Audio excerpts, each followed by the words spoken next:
जय श्री कृष्णा। आपके अपने संस्थान गुप्ता कोचिंग क्लासेस से मैं अभिषेक गुप्ता आप सभी का आपके अपने ऑनलाइन यूट्यूब चैनल पर हार्दिक स्वागत अभिनंदन करता हूं।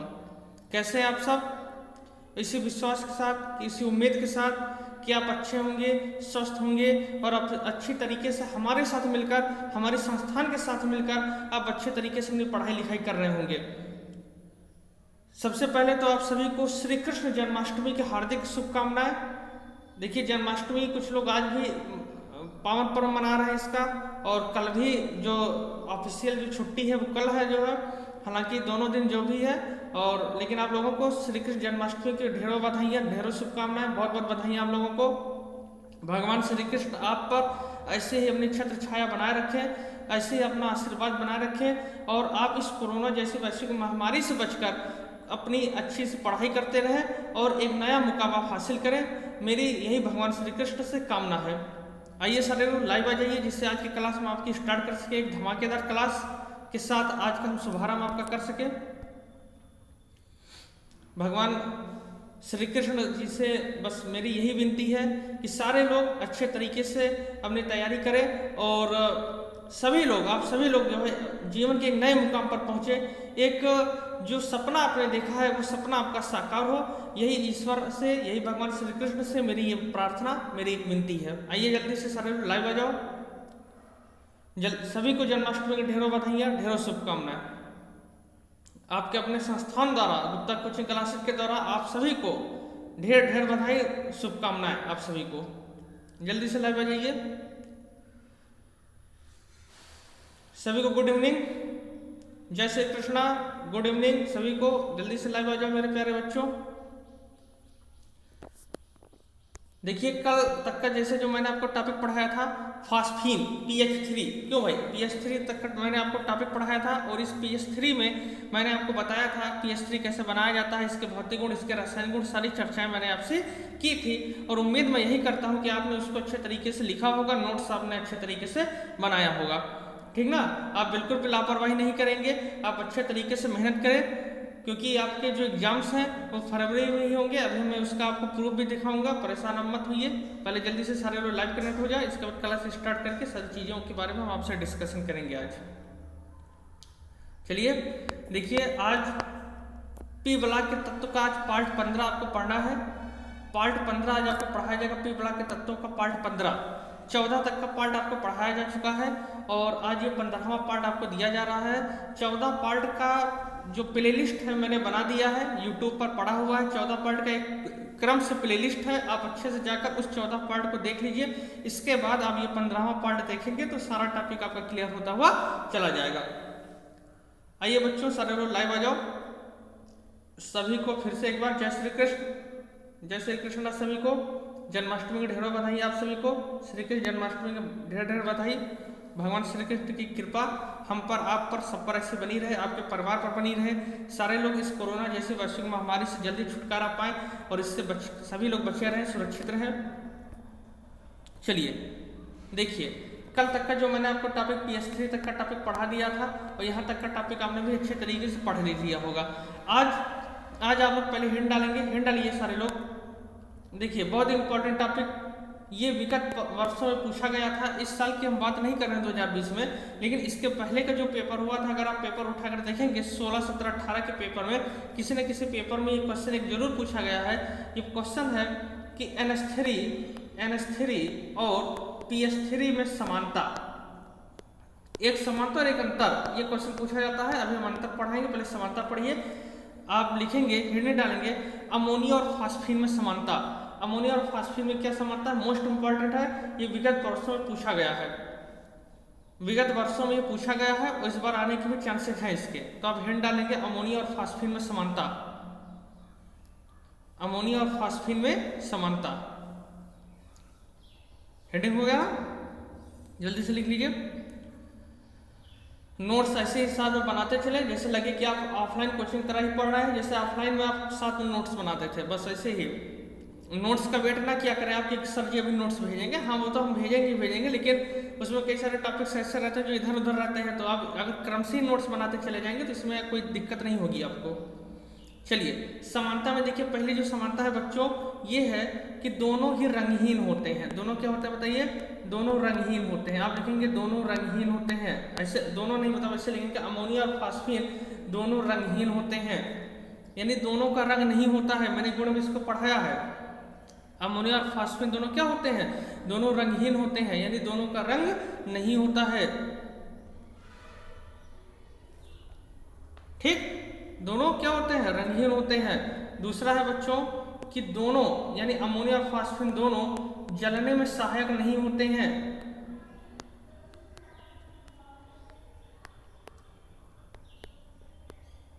दोनों जलने में सहायक नहीं होते हैं। लिखिए अमोनिया फास्फीन दोनों जलने में सहायक नहीं होते हैं।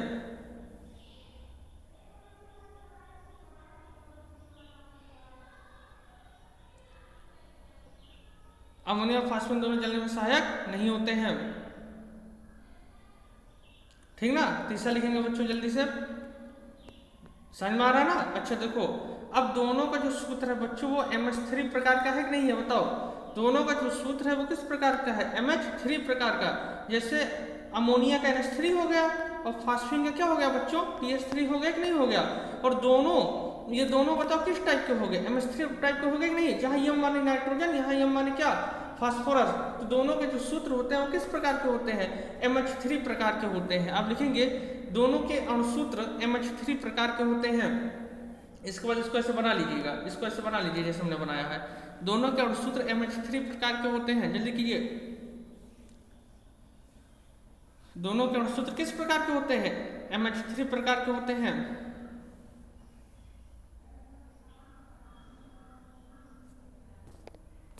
चलिए नेक्स्ट देखते हैं। देखो जब आप अमोनिया को तोड़ते हो तो किसमें टूटता है? अपने अवयवों में टूट जाता है कि नहीं टूट जाता? बताओ N2+3H2 N2+3H2 टूटता है ना। और ऐसे जब हम फास्फोरस को बच्चों तोड़ेंगे फास्फोरस को तो देखो ये भी टूट जाएगा, ये भी अपने अवयवों में टूट जाता है कि नहीं टूट जाता? और इसी बेस में ही टूटेगा। खाली क्या रहता है? खाली जो जहां नाइट्रोजन रहता है वही क्या हो जाता है? वही फास्फोरस हो जाता है। तो समानता है कि नहीं है? बताओ। अरे भैया यहाँ पे बच्चों बताओ, यहाँ पे नाइट्रोजन हो गया और यहाँ पे क्या है? फास्फोरस। बाकी हाइड्रोजन तो सेम है कि नहीं है? बताइए तो समानता हो गया कि नहीं हो गया? तो आप लिखेंगे विद्युत अपघटन करने पर दोनों अपने अवयवों में टूट जाते हैं। विद्युत अपघटन करने पर दोनों अपने अवयवों में क्या हो जाते हैं? टूट जाते हैं, अपघटित हो जाते हैं। दोनों अपने अवयवों में टूट जाते हैं। जल्दी लिखिए बच्चों मेरे प्यारे प्यारे, जल्दी जल्दी। दोनों अपने अवयवों में क्या हो जाते हैं? टूट जाते हैं। रिएक्शन लिख लीजिए जल्दी से। बहुत सरल लैंग्वेज में मैं आपको बताने की कोशिश कर रहा हूं कि आपका सारा टॉपिक क्लियर हो जाए और सब कुछ आपका याद भी हो जाए यहीं। और उम्मीद मैं यही कर रहा हूँ आपका सारा टॉपिक क्लियर हो रहा होगा और सब कुछ आप तैयार कर रहे होंगे। कमेंट करके सारे लोग बताएं क्या जितना हमने पढ़ा दिया है अभी तक का, यानी पी ब्लॉक तक का, शुरू से लेकर पहले चैप्टर वैद्युत रसायन से लेकर पी ब्लॉक तक का तैयार हो गया है आप लोगों का? जल्दी से कमेंट कीजिए सारे लोग। आप लोगों का तैयार हो गया है ना? आपको बेस्ट करना है ये जान लीजिए। अगर हम आपके साथ खड़े हैं, हमारा संस्थान आपके साथ खड़ा है, गुप्ता कोचिंग क्लासेज आपके लिए कुछ कर रहा है, तो आपको भी अपना बेस्ट देना है और अच्छे तरीके से 90+ मार्क्स केमिस्ट्री में लाने हैं। और मैंने आपको कल भी बताया था, देखिए मैंने आपको प्रूफ भी दिखाया था, जो हम पढ़ा रहे हैं वही आपके पेपर मिल जाएगा। तो अच्छे से यही पढ़ लीजिए, यही तैयारी कर लीजिए अच्छे से। चलिए क्लियर हुआ बच्चों? अगला लिखेंगे, अगली हेडिंग आप डालेंगे हाइड्रोजन आयोडाइड से क्रिया। हेड डालिए हाइड्रोजन आयोडाइड से क्रिया। इसी समानता में हेड डालेंगे हाइड्रोजन आयोडाइड से क्रिया। अब देखो समानता में क्या है, देखो इधर NH3+HI तो ये बनाएगा बच्चों क्या? देखो NH, देखो यहाँ पे 3H 1H मिल गया, 4H हो गया, NH4 ये हो गया। और ऐसे ही देखो फास्फोरस का हम बता रहे हैं, यानी फास्फीन का ये PH3 हो गया, प्लस क्या बच्चों HI, दोनों मिल गए और दोनों मिलकर क्या बना देंगे PH4I, क्या बना देंगे PH4I। तो देखो मेन समान है, खाली नाइट्रोजन और फास्फोरस ही तो बदला है, बाकी और यौगिक तो समान है ना। इसका नाम है अमोनियम आयोडाइड, इसका नाम है फास्फोनियम आयोडाइड, तो दोनों समान हो गए कि नहीं हो गए, यानी दोनों एक ही नेचर को दिखा रहे हैं। तो अब लिखेंगे हाइड्रोजन आयोडाइड से दोनों क्रिया करके, हाइड्रोजन आयोडाइड से दोनों क्रिया करके लवण बनाते हैं, लवण बनाते हैं। हाइड्रोजन आयोडाइड से दोनों क्रिया करके, यानी अमोनिया और फास्फोरस दोनों क्रिया करके क्या बनाते हैं, लवण बनाते हैं। इसके बाद दोनों रिएक्शन जल्दी से नोट कर लें अपने कॉपी में। NH3 प्लस HI करके ये बनेगा, PH3 प्लस HI करके ये बनेगा। दोनों ही समानता है, खाली नाइट्रोजन फास्फोरस चेंज है, बाकी दोनों सेम है। यौगिक जो बनेगा उसकी क्वालिटी सब सेम रहेगी, यही समानता हो गया, यही सिमिलरिटी हो गई। तो बहुत इंपॉर्टेंट समानता और इसका अंतर अभी हम बता रहे हैं, असमानता, दोनों बहुत इंपॉर्टेंट है, कई पिछले वर्षों में पूछा जा चुका है ये सारे क्वेश्चंस। चलिए क्लियर हुआ बच्चों, उम्मीद करता हूँ कि आपको मजा आ रहा होगा और सारा टॉपिक आपको क्लियर हो रहा होगा। आपको अच्छे तरीके से पढ़ना है, जब भी आपको पढ़ने का मन ना करे आप एक बार अपने उस माँ की तरफ देखना जिस माँ ने आपको खुद सूखे बिस्तर पर सुलाया और खुद गीले बिस्तर पर सो गई। आप उस माँ की तरफ देखना जो माँ रात रात भर जाकर हमारा ख्याल रखती थी। आप अपने उस माँ की तरफ देखना जिस माँ ने खुद भूखे रहकर हमको भोजन खिलाया। अपने उस माँ की तरफ देखना और यकीनन जब आप उसकी तरफ देखोगे आपके अंदर खुद एक एनर्जी आएगी और आप खुद पढ़ने के लिए एक्साइटेड होंगे, आप खुद पढ़ेंगे, ये मेरा विश्वास कीजिए। आपको अपने उस पिता की तरफ देखना जिस पिता ने अपनी इच्छाओं को समाप्त करके आपकी सभी इच्छाएं पूरी की। अरे उसी ने ही आपके लिए ये मोबाइल सुविधा दिया जिससे आप पढ़ सको। अगर वो मोबाइल आपके लिए ना लाते क्या आप पढ़ सकते इस तरीके से ऑनलाइन, बताइए? या आप उन्हीं के मोबाइल से पढ़ रहे हो या आपके पास पर्सनल मोबाइल है तो वही तो लेकर आए हैं आपके लिए मोबाइल। तो अपने उस माँ बाप की तरफ देखना और उसके लिए आपको पढ़ना, आप उनके लिए पढ़ना, उनकी इच्छाओं के लिए पढ़ना। जिस तरीके से वो आपके लिए तत्पर है, आपको सुविधाएं दे रहे हैं, तो आप उनके लिए पढ़ना, आपको पढ़ना पड़ेगा। तो आप इसलिए उनके लिए पढ़िए, अपने लिए ना सही लेकिन उनके लिए पढ़िए, उनकी उम्मीदों के लिए पढ़िए। बाकी हम आपके साथ हैं, हम आपको पूरी तैयारी करा रहे हैं। जितना हम पढ़ा रहे हैं बस वही जान लीजिए आपके एग्जाम में आने वाला है, जान लीजिए आप। बस आप अच्छे तरीके से बच्चों मेहनत करके पढ़ते रहिए। अगली हिंट डालिए, NH3 और PH3 में असमानता, NH3 और PH3 में असमानता यानी डिससिमिलरिटी बिटवीन अमोनिया एंड फास्फीन पूछा गया है। NH3 और PH3 में असमानता मोस्ट इंपॉर्टेंट लगा लीजिएगा आप, मोस्ट इंपॉर्टेंट कई बार पूछा गया है। चलिए हेडिंग पड़ गई ना, एक ऐसे रफ के रूप में लिखते रहिए, बाकी नोट्स फेयर मत करने बैठे करो, जो है एक रफ के रूप में बना लिया करिए। बाकी जब लेक्चर समाप्त हो जाए इसके बाद अच्छे तरीके से उसको नोट्स बनाया करिए आप, जो है इससे एक बार आपके दिमाग में ये तो सेट हो ही जाएगा, फिर जब बनाओगे तब पूरे तरीके से आपके दिमाग में सेट हो जाएगा। समझ में आ रहा है ना, पूरा टॉपिक आपको कवर हो जाएगा और पूरी तैयारी आपकी हो जाएगी। चलिए देखो दोनों में समानता क्या है। जो अमोनिया होता है बच्चों, अमोनिया NH3, इसकी एक विशेष गंध होती है। इसकी एक क्या होती है बताइए, एक विशेष गंध होती है। अमोनिया की कैसे गंध होती है, अमोनिया की विशेष गंध होती है। लेकिन बच्चों जो फास्फीन होता है PH3, इसको मैंने कल बताया था, इसकी सड़ी मछली जैसी गंध होती है। कैसी गंध होती है बताइए, सड़ी मछली जैसी क्या होती है, गंध होती है। कल बताया था नहीं बताया था? तो आप लिखेंगे, आप क्या लिखेंगे, आप लिखेंगे सर कि अमोनिया की विशेष गंध होती है जबकि फास्फीन की सड़ी मछली जैसी क्या होती है, गंध होती है। लिखिए जल्दी से, अमोनिया की विशेष गंध होती है जबकि फास्फीन की सड़ी मछली जैसी गंध होती है, सड़ी मछली जैसी गंध होती है, ठीक ना। चलिए समझने के रूप में खाली लिख लीजिए, बाकी अभी नोट्स अच्छे से बनाइएगा। अच्छा दूसरा देखिए, दूसरा बच्चों ये है कि जो अमोनिया होता है वो विषैला नहीं होता है, अमोनिया विषैला नहीं होता है। लेकिन फास्फीन बहुत विषैला होता है, जाने रहिएगा, फास्फीन बहुत विषैला होता है।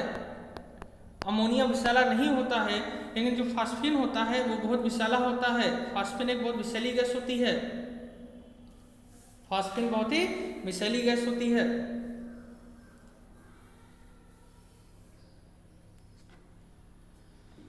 लिखिए, हो गया ना। फिर देखिए अगला है बच्चों कि जो अमोनिया होती है NH3, ये जो है वायु से हल्की होती है। अमोनिया वायु से क्या होती है बताइए? अमोनिया वायु से हल्की होती है। अमोनिया वायु से हल्की होती है। लेकिन जो फास्फीन होता है बच्चों, ये वायु से भारी होता है। ये वायु से क्या होता है? ये वायु से भारी होता है। फास्फीन वायु से भारी होता है, लेकिन अमोनिया वायु से क्या होती है बताइए? हल्की होती है। उम्मीद करता हूँ सारा टॉपिक आपको क्लियर हो रहा होगा और सब आप अच्छे तरीके से समझ रहे होंगे, आपको पढ़ने में आनंद आ रहा होगा। ले लीजिए, अमोनिया वायु से क्या होती है? हल्की होती है, और जबकि फास्फीन वायु से क्या होती है? भारी होती है। आज के शुभ दिन पर, इस श्री कृष्ण जन्माष्टमी पर आप खुद से एक वादा कीजिए कि हमें अच्छे तरीके से पढ़ना है, अच्छी मेहनत करके पढ़ना है। और इस शुभ दिन पर मैं बस केवल इतना ही कह सकता हूँ कि ऐ जन्नत अपनी औकात में रहना, ऐ जन्नत अपनी औकात में रहना, हमें तेरी जन्नत के मोहताज नहीं। ऐ जन्नत अपनी औकात में रहना, हम तेरी जन्नत के मोहताज नहीं, हम श्री कृष्ण के चरणों में रहते हैं। अरे हम तो श्री कृष्ण के चरणों में रहते हैं, वहाँ तेरी भी कोई औकात नहीं, वहाँ तेरी भी कोई औकात नहीं। आइए, तो भगवान श्री कृष्ण के चरणों में समर्पित हम अपनी पढ़ाई लिखाई अच्छे तरीके से कर रहे हैं। बस भगवान श्री कृष्ण ऐसा ही आशीर्वाद बनाए रखें हम लोगों के ऊपर कि हम भी आपको अपना बेस्ट दे सकें और आप भी अच्छे तरीके से हमसे पढ़ सकें। आइए अगला देखिए, इसका जो डिफरेंट है, जो इसकी असमानता है वो ये है कि जो अमोनिया होता है बच्चों, अमोनिया ये जल में अत्यधिक विलय होता है। अमोनिया जल में क्या होता है बताइए? अत्यधिक विलय होता है। आप देखेंगे अमोनिया जल में अत्यधिक विलय होता है। अमोनिया जल में अत्यधिक विलय होता है। तो जब आप समानता पढ़ रहे हो, तो जब अमोनिया अत्यधिक विलय हो गया तो फास्फीन क्या होगा? तो फास्फीन क्या हो जाएगा?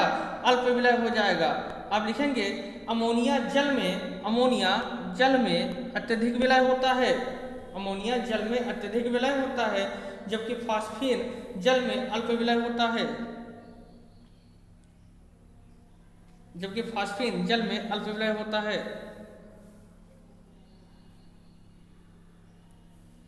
या क्लियर हुआ? चलिए लिख लिए ना। अब देखो, जब मैंने आपको अमोनिया पढ़ाया था, यानी स्टार्टिंग में ही मैंने बताया था कि जो अमोनिया होता है वो अम्ल होता है कि क्षार होता है? बताइए अमोनिया क्या होता है? जल्दी करो, कमेंट करके बताओ कि अमोनिया क्या होता है। अमोनिया जो है लुईस अम्ल है कि लुईस क्षार है? जल्दी कमेंट करके बताएं।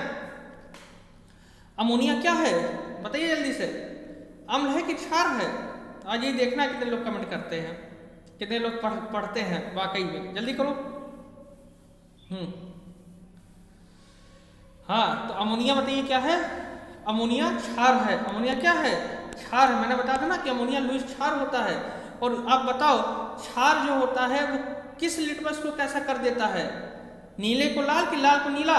आप ऐसे लिखो, बी को आर कि आर को बी? बताओ जल्दी से। ब्लू रेड कि रेड ब्लू? जल्दी कीजिए कमेंट। क्षार क्या करता है? हाँ चलिए ठीक है। तो जो क्षार होता है वो क्या होता है बताइए? क्षार क्या करता है? क्षार लाल लिटमस पेपर को क्या कर देता है? नीला कर देता है। कर देता है नहीं कर देता? क्षार, चूंकि अमोनिया क्षार है इसलिए अमोनिया लाल लिटमस पेपर को क्या कर देता है? नीला कर देता है। तो आप लिखेंगे अमोनिया का जलीय विलयन, आप लिखेंगे अमोनिया का जो जलीय विलयन है, अमोनिया का जलीय विलयन ये लाल लिटमस पेपर को, लाल मतलब आर रेड, लाल लिटमस पेपर को क्या कर देता है? लाल लिटमस पेपर को नीला कर देता है, यानी ब्लू कर देता है। लाल लिटमस पेपर को क्या कर देता है? नीला कर देता है। जबकि जो हमारा फास्फीन होता है PS3, ये जो हमारा फास्फीन होता है ये क्या होता है? ये उदासीन होता है। फास्फीन क्या होता है? उदासीन होता है, यानी ये कुछ काम नहीं करता। जैसे लवण हमारा उदासीन होता है, लवण उदासीन होता है कि नहीं होता बताइए? लवण कभी किसी लिटमस पेपर को चेंज करता है?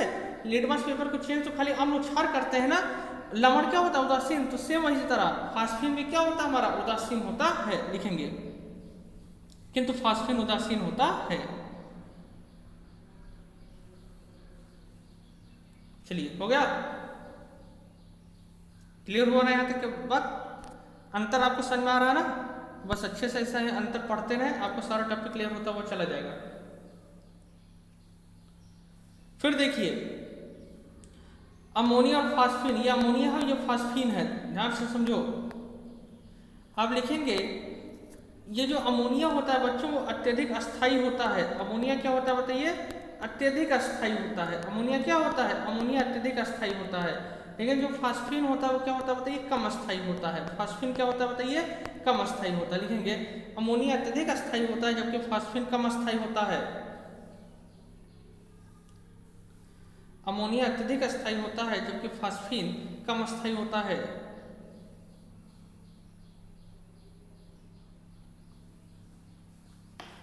अब एक क्वेश्चन आप लोग लिखेंगे, इसी अंतर में ही क्वेश्चन के रूप में हम आपको लिखवा दे रहे हैं क्योंकि क्वेश्चन पूछा गया है विगत वर्षों में। अब एक क्वेश्चन लिखेंगे क्या कारण है, क्या कारण है और क्यों अमोनिया अस्थायी होता है, भी हम उसको भी बता दे रहे हैं इसी में ही।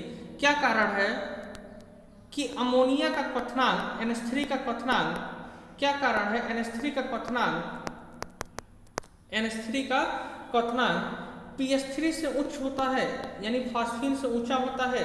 क्या कारण है अमोनिया का क्वथनांक फास्फीन से ऊंचा होता है, फास्फीन से अधिक होता है?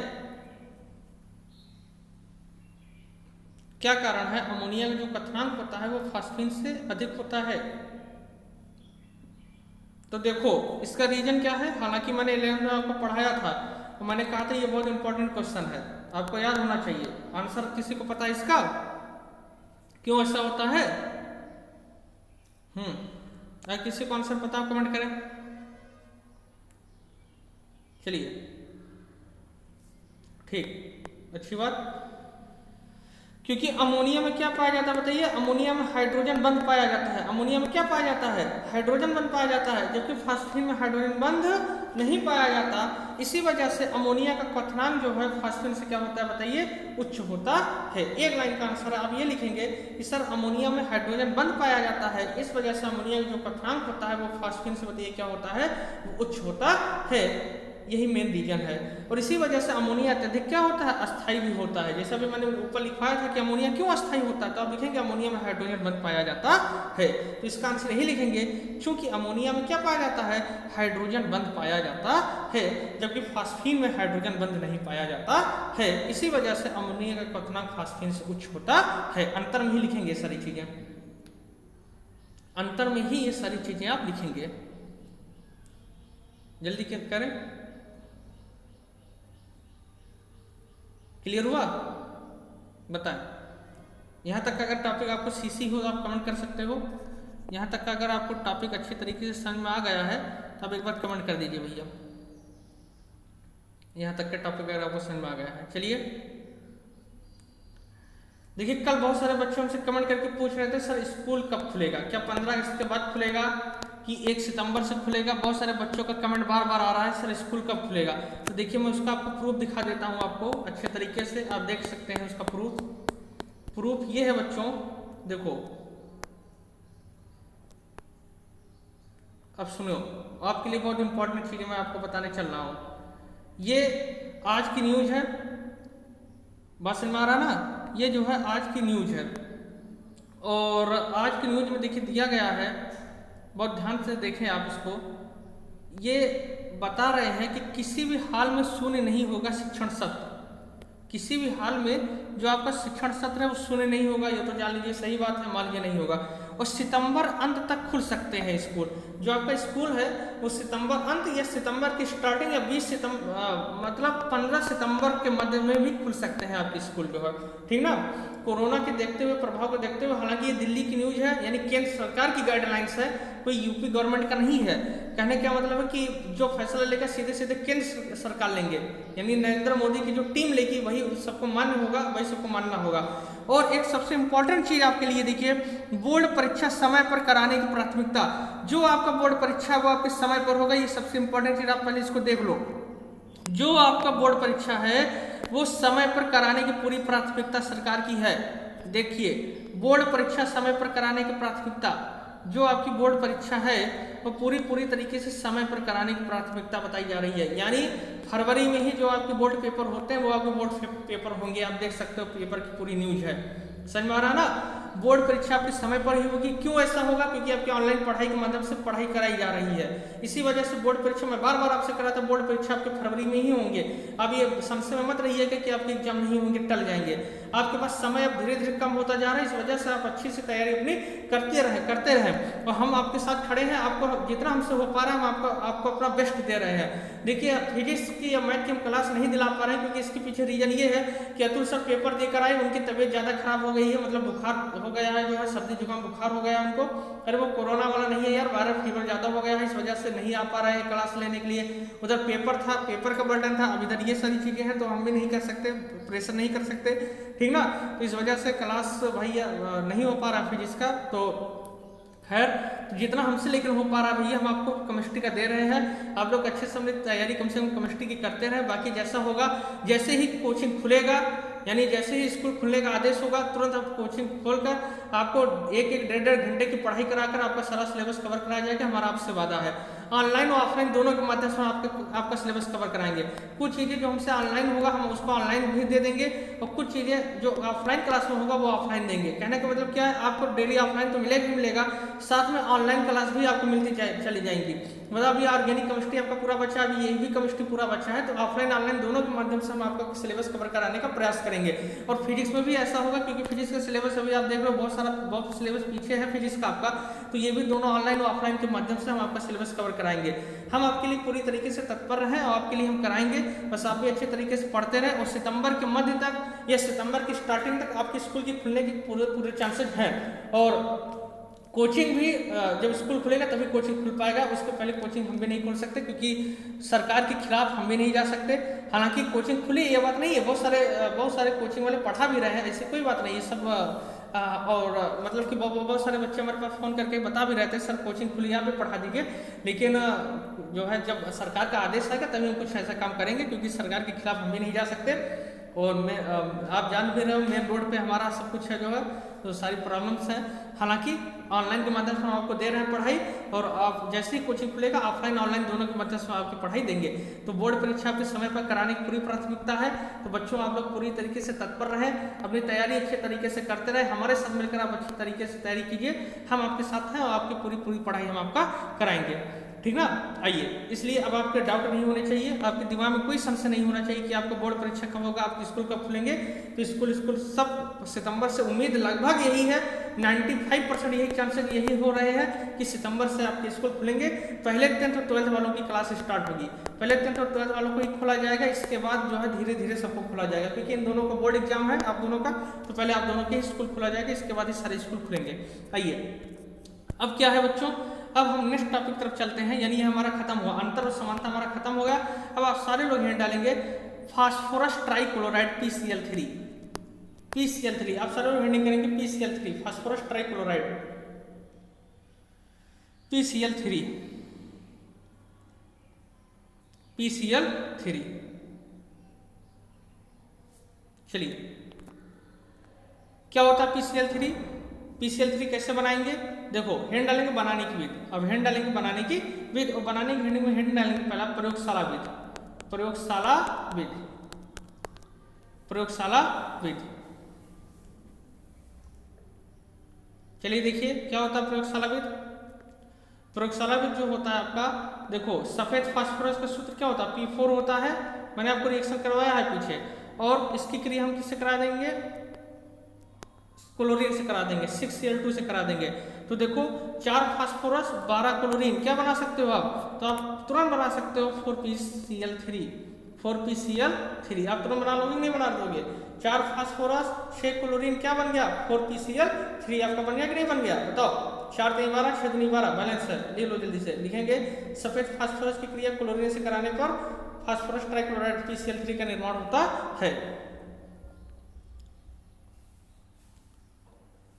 जल्दी कीजिए, स्कूल आपके सितंबर में खुलेंगे, पेपर आपका तय समय पर होगा। हम बार बार आपको बता रहे हैं, आज आपकी न्यूज भी आ गई है, और ये नई दिल्ली की न्यूज है, यानी केंद्र सरकार की न्यूज है, तो इसमें कोई भी उसको काट भी नहीं सकता, कोई राज्य वाले इसको नहीं कर सकते क्योंकि कैबिनेट की न्यूज है। तो आप सारे लोग अपनी तैयारी पर अच्छे से जुटे रहें, तैयारी आप अच्छी से करते रहें, आपके पेपर तय समय पर ही होंगे। 16 तारीख को BEO खंड शिक्षा अधिकारी का पेपर है, 9 तारीख को अभी बीएड का पेपर हो गया। तो आप देख सकते हो कि इस कोरोना काल में जब पेपर हो सकता है तो आगे तो कुछ भी हो सकता है। तो ये योगी गवर्नमेंट है तो ये कुछ भी कर सकते हैं, बाबा जी कुछ भी कर सकते हैं, है ना। हाँ, जब ये जान लीजिए एक सबसे बड़ा बीएड एंट्रेंस एग्जाम जो था पूरे ऑल इंडिया में कोरोना काल के दौरान पहला पेपर कराने वाला यूपी गवर्नमेंट, यूपी सरकार है। पूरे इंडिया में जब सारा पेपर कैंसिल हो गया, लेकिन इस बीएड का एंट्रेंस एग्जाम यूपी गवर्नमेंट ने कराया है, बाबा जी ने कराया है। तो आप समझ सकते हो कुछ भी ये करा सकते हैं। जब IIT और CPMT नीट के पेपर जो कैंसिल हो गए हैं, अभी अगस्त तक उसका कोई चांस नहीं। सीटेट का पेपर यानी सेंट्रल का पेपर था, CTET central teaching eligibility test, उसका पेपर कैंसिल हो गया, अभी उसकी भी डेट नहीं आई है। लेकिन बाबा जी ने बीएड का पेपर कराया और बाबा जी 16 अगस्त को BEO का पेपर करा रहे हैं, खंड शिक्षा अधिकारी का पेपर करा रहे हैं। तो आप जान सकते हो योगी जी कुछ भी कर सकते हैं, ये कुछ भी कर सकते हैं। तो आप तैयारी अपनी बनाए रखें अच्छे तरीके से। अब आपके पास टाइम धीरे धीरे कम है, अगस्त का महीना चल रहा है, अब आपके पास टाइम धीरे धीरे कम मिलना है, पढ़ना आपको बहुत ज़्यादा है। चलो दूसरी हेडिंग हम लोग डालेंगे बच्चों, थायोनिल क्लोराइड के साथ क्रिया। आप ऐसे लिखेंगे सफ़ेद फास्फोरस की थायोनिल क्लोराइड सूत्र होता है SOCl2। सफ़ेद फास्फोरस की थायोनिल क्लोराइड के साथ क्रिया, सफ़ेद फास्फोरस की थायोनिल क्लोराइड के साथ क्रिया, सफ़ेद फास्फोरस के थायोनिल क्लोराइड के साथ क्रिया। हेडिंग लिखिए आप जल्दी सारे लोग। चलो देखो इधर सारे लोग P4 ले लीजिए। P4 यानी सफ़ेद फास्फोरस प्लस थायोनिल क्लोराइड का सूत्र होता है, आगे 8 लगा रहे हैं बैलेंस के लिए, SOCl2, यही होता है ना। देखो हमें क्या बनाना है, हमें बनाना है PCl3। हमें सर क्या बनाना है, PCl3। यहाँ पे क्या फास्फोरस, आप कहोगे सर 4 फास्फोरस, यहाँ पे क्या क्लोरीन, आप कहोगे सर 8 दूनी 16 क्लोरीन, तो 4 PCl3 पहले ले लीजिए। बन गया कि नहीं बन गया बताइए, 4 PCl3 बन गया ना। अब देखो प्लस, अब आप क्या बना सकते हो, अब आप क्या कर सकते हैं, तो देखो 8 सल्फर है, हम 4 सल्फर ले लीजिए, 4SO2 बना दीजिए। अभी क्या बना दीजिए, 4SO2 प्लस। अब देखिए जो बचा है आपका, क्या बचा है, अभी 8 सल्फर था ना, 4 ही तो लिए हो आप, तो अभी आपका क्या बचा है, तो आपका बचा है प्लस 2S2Cl2, 2S2Cl2 बनेगा। क्या बनेगा, 2S2Cl2 सल्फर डाइक्लोराइड, 2S2Cl2। जल्दी से रिएक्शन लिखिए, 2S2Cl2, ये वाला, ये लास्ट वाला बना है 2S2Cl2। एक बार फिर से लिख देना जिससे क्लियर हो जाए। लिखिए जल्दी से रिएक्शन, यानी सफेद फास्फोरस की क्रिया थायोनिल क्लोराइड के साथ कराने पर। हो गया ना, बताएं। चैनल पर जितने लोग नए हो चैनल को सब्सक्राइब जरूर कर लेंगे, जितने भी नए बच्चे देख रहे हैं चैनल को सब्सक्राइब कर लेंगे। और तब तक मैं आपके कमेंट्स ले लेता हूं, जो आप लोगों ने कल कमेंट्स किया था, बहुत ही शानदार कमेंट्स आप लोगों का था, बहुत बहुत धन्यवाद आप लोगों को है। नंद कुमार तिवारी जी का कमेंट है, you are the best teacher, बहुत बहुत धन्यवाद। JK मौर्य लाजवाब वीडियो सर, बहुत बहुत धन्यवाद। Nice video sir and thank you so much, बहुत बहुत धन्यवाद। और Nidhi Kumari nice video sir ji, thank you so much sir ji, बहुत बहुत धन्यवाद। Santosh Gaur nice and super video sir, thank बहुत बहुत धन्यवाद। Pinki Charcha better video sir, you are the best teacher, बहुत बहुत धन्यवाद। सुबीर दुबे सर केमिस्ट्री के टीचर हो तो आप जैसा, थैंक्स सर, बहुत बहुत धन्यवाद। बाकी सब ईश्वर की कृपा है।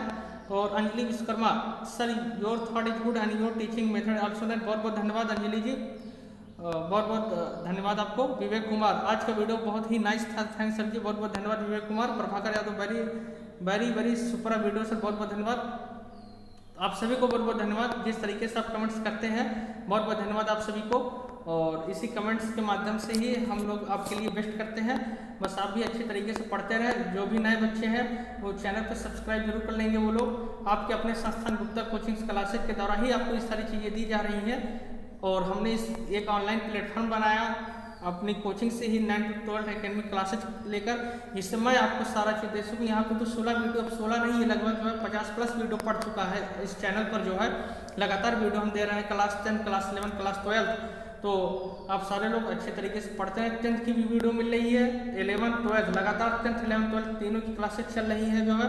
आप लोग अपने सारे भाई बहन को बताते भी रहे जो है, जो भी आपके भाई बहन हो, जिससे सब इसका लाभ उठा सके।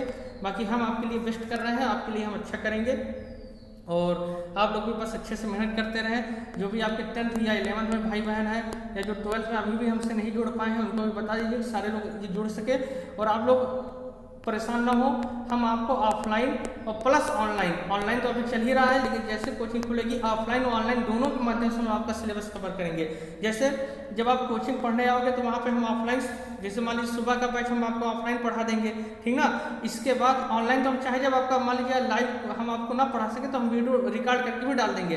तो ऑफलाइन और प्लस ऑनलाइन दोनों के माध्यम से हम आपका सिलेबस कवर कराएंगे। फिजिक्स और केमिस्ट्री दोनों का सिलेबस आपका ऑफलाइन ऑनलाइन दोनों के माध्यम से कवर कराया जाएगा।